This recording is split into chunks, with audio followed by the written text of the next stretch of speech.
Students, आज का topic है नवाचार यानी कि इनोवेशन। तो शुरू करते हैं। एक मनोवैज्ञानिक बार्नेट के अनुसार नवाचार क्या होता है?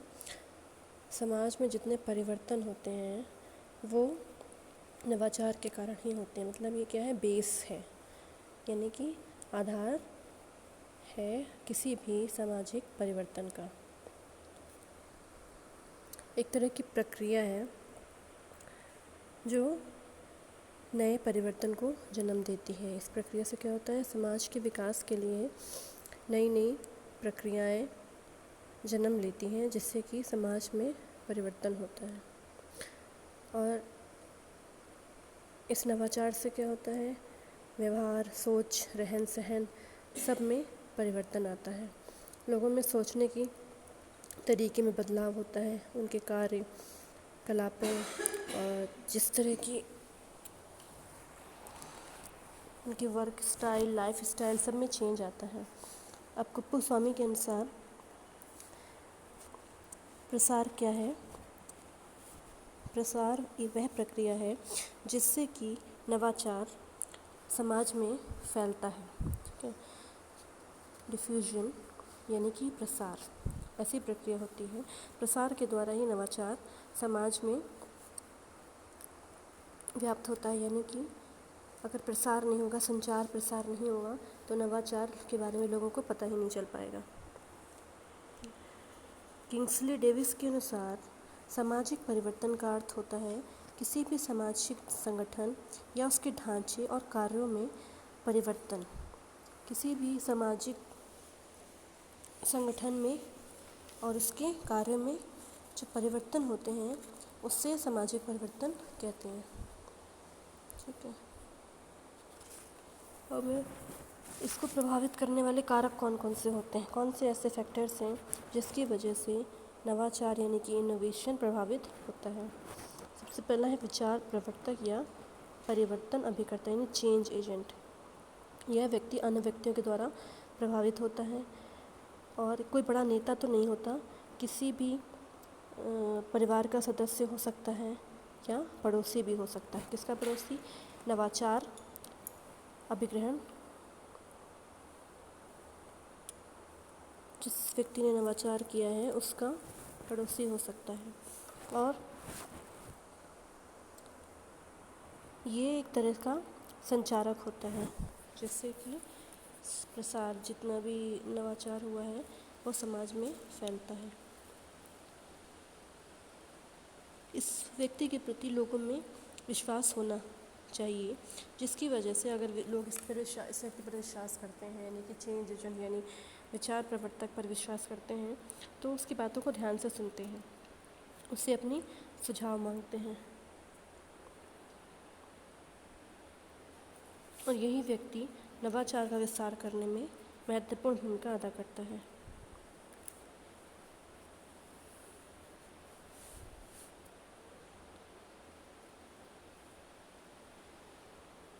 महात्मा गांधी ने एक नारा दिया था स्वतंत्रता आंदोलन के समय, सत्याग्रह। ठीक है, जो सिर्फ उन्हीं की कल्पना थी, उन्हीं के शब्द थे, किसी और ने इससे पहले इस तरह का कोई आंदोलन न तो किया था, ना कभी उसके बाद हुआ। जवाहरलाल नेहरू ने शांति और लाल बहादुर शास्त्री ने जय जवान जय किसान का नारा दिया था। इससे पहले भी एक सुंदरलाल बहुगुणा जो पर्यावरण की सुरक्षा के लिए बहुत ही ज़्यादा इन्होंने काम किया, इन्होंने चिपको आंदोलन की शुरुआत करी और लोगों को अपने नए विचारों से नई दिशा प्रदान करी। अब सेकंड है प्रौद्योगिक कारक यानी टेक्नोलॉजिकल फैक्टर्स। इसका भी बहुत बड़ा महत्वपूर्ण योगदान रहता है लोगों के जीवन में नई नई बातों को फैलाने के लिए। जैसे कि इस टेक्नोलॉजी की वजह से अनेक जो मॉडर्न गृहिणियाँ हैं, हाउसवाइफ, वो क्या होती हैं, अपने जितने भी उनके मेहनत वाले कार्य होते हैं उनसे उनको छुट्टी मिल चुकी है। जैसे प्रेशर कुकर आ गया, गैस के चूल्हे आ गए, वॉशिंग मशीन हो गई और मिक्सर, ग्राइंडर, बर्तन धोने की मशीन भी आती है, वैक्यूम क्लीनर। ये सब क्या है? वर्क सिंप्लीफिकेशन टेक्निक्स कहते हैं, यानी कि श्रम बचत के उपकरण हैं जो कि बहुत ही आवश्यक हो गए हैं।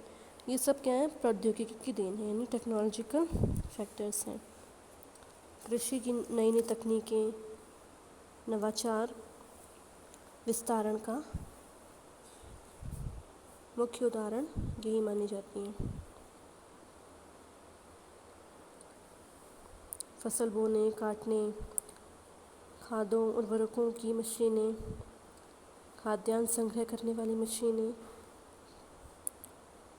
खाद्यान्न को संग्रह करने के लिए स्टोरेज की नई नई तकनीकों का विकास हुआ है, जिसकी वजह से भारतीय जो कृषक हैं, भारतीय किसान, उनके जीवन में बहुत ज़्यादा परिवर्तन आया है। फिर है आप्रवास एवं उत्प्रवास। आप्रवास वो व्यक्ति जो हमारे समाज से दूसरी जगह जाते हैं, और उत्प्रवास जो दूसरी जगह से हमारे समाज में आते हैं, उनको उत्प्रवास कहते हैं, जिससे व्यक्ति के व्यवहारों, उनके विचार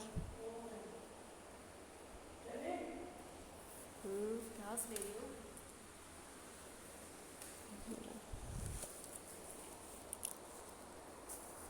सब में परिवर्तन आता है। और सांस्कृतिक कारक होते हैं, कुछ आर्थिक कारक भी होते हैं। यदि आर्थिक कारक में आएगा, जैसे कि पैसे की बहुत ज़रूरत होती है इस नवाचार विस्तार में। यदि किसी व्यक्ति के पास पैसा ही नहीं होगा तो इसका विस्तार हो ही नहीं सकता। तो आर्थिक कारक भी बहुत ज़्यादा महत्वपूर्ण होते हैं। तो आज की क्लास यहीं ख़त्म करते हैं। अब कल की क्लास में आपको इसकी विशेषताएं और इसकी प्रक्रिया के बारे में बताऊंगी मैं। Thank you.